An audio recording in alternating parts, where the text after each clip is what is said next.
Hey, what's up guys? Alright, so we got Black Clover chapter 326 out, and as you already know, this chapter signifies the 7th anniversary of Black Clover the manga. You love to see it, and because of that, we got the lead cover page for Shonen Jump this week with a sick ass image of Asta and the Devil Union with the Demon Slasher Katana, I believe. It's hard to tell exactly which sword that is in the image, but going off the hilt, I think it's the Demon Slasher Katana. And we get a text next to it saying stronger than before, blacker than before. Basically just signifying that, Asta is getting a power up in this chapter. Anyway, jumping into the chapter, this one actually picks up where the last one left off, and as you already know, that left off with Asta basically being saved by Yuno, who jumped in the way of Lucifer's attack, which shattered his spirit dive, basically knocking him out. But before he got knocked out, we saw at the end of the chapter that he was actually activating his star magic in order to teleport Yami over to Lucifer, because he was placing his bets on Yami to be the one to take down Lucifer instead of Asta. Because Asta, he tried and got wrecked for it.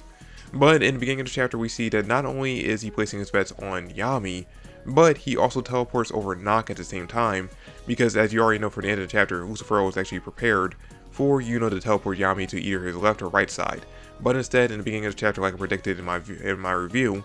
Yuno actually teleports Yami and Nock above Lucifer, and the two of them use combo magic doppelganger to basically clone Yami's sword so that they can both try to land an attack on him. That way, if he manages to block one, the other can still attack him. And this actually kind of surprises Adramelic, who we see in each chapter has seemingly gotten more and more invested in each fight, because once he started out, he was basically just lying down, just kind of enjoying the view. And then each chapter, with each new surprise that the humans bring out against Lucifer, he has gotten up more and more and started leaning more towards into it. Kind of like if you're playing video games, when you're, casually playing at first, and then once you start losing, you decide to get serious and sit up. That's basically how Tabata has portrayed Adramelic throughout these chapters, with him getting more and more invested and more serious when it comes to watching this fight go down. Anyway, the two of them going for the combo attack, and we actually see some blood splatter on the final panel of that page, so you think that they actually might have managed to land at least one hit on him. But unfortunately, as we find out on the next page, Lucifer actually changed two of his wings into arms, and he uses them to pierce through the stomachs of both Yami and Nock, blocking their attacks and definitely pretty much killing these two characters.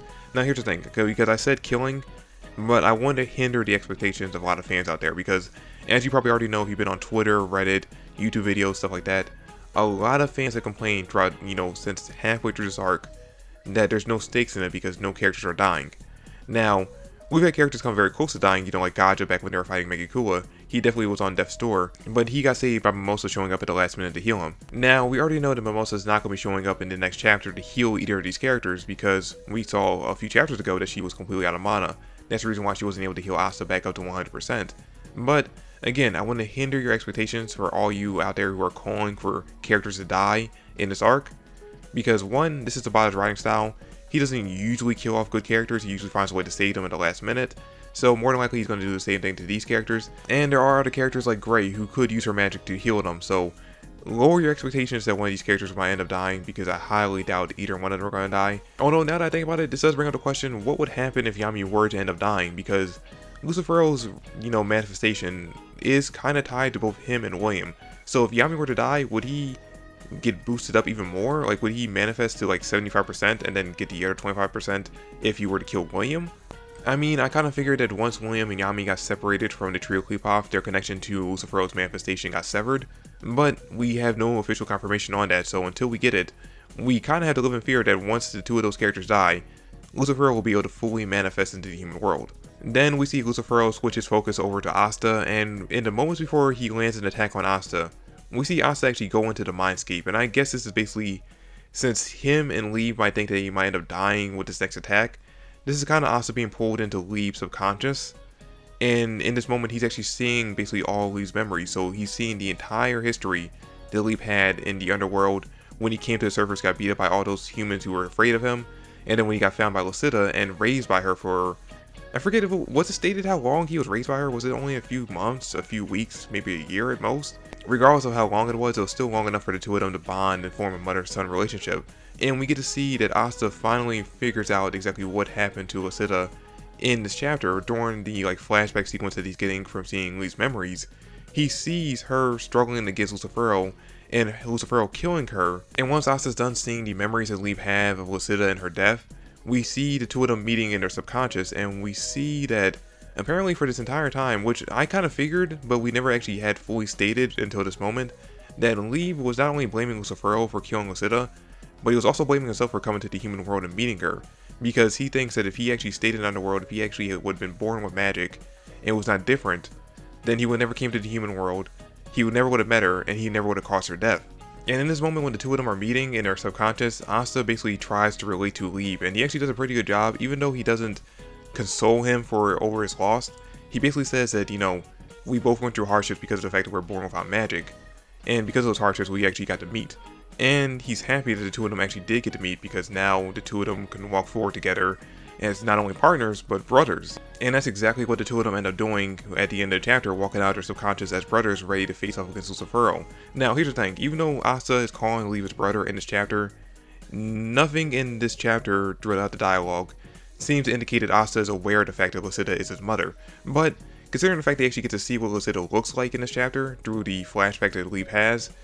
you would think that that means that he would be able to tell the resemblance between himself and her. So you could guess that, you know, he might figure it out, but then again, Asta is pretty much an idiot, just like how all Shonen Jump main characters are, so he might not put two and two together until Leeb tells him directly. Then again, we don't even know if Leeb is aware of the fact that Lucida is Asta's mother. I mean, he knows the two of them have a resemblance because he saw it back when the two of them were fighting against each other over control over their body, but still, we don't know, or don't have any confirmation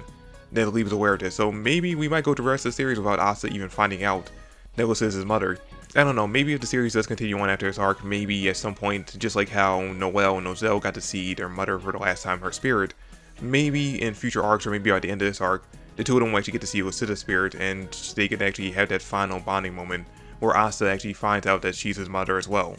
Anyway, the two of them actually come out of their subconscious right before Lucifero lances his attack on them. They block it with their sword, and we get to see Asta really pissed off at Lucifero, saying, "How dare you kill my partner's mother?" But in the final page of the chapter, we get revealed to Asta's brand new Devil Unit transformation, which is kind of like a downgrade and an upgrade at the same time, because we get to see that he doesn't have the full armor like he did before in his other transformations. We can see part of his normal clothing peeking through, but he lost his headband and has a fifth horn now. And I've already seen people online speculating as to where this fifth horn came from, because a lot of people are seeming to think that this fifth horn is indicating or confirming that Asta is in fact half devil, that like maybe his father was a devil or something like that, and that's the reason why he has 5 horns now, even though Leeb only has 2. And I'm saying no to that theory still. I've never agreed with the theory just because I've never seen any real hints towards it in the series. I know a lot of people are saying that there are some clear hints, but I think those hints are kind of speculation at best.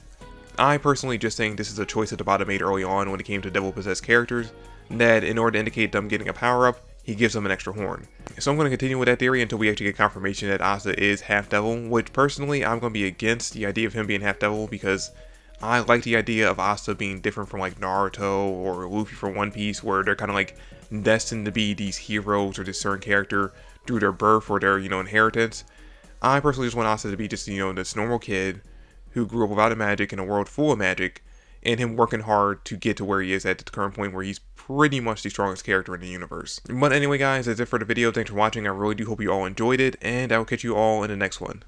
Peace.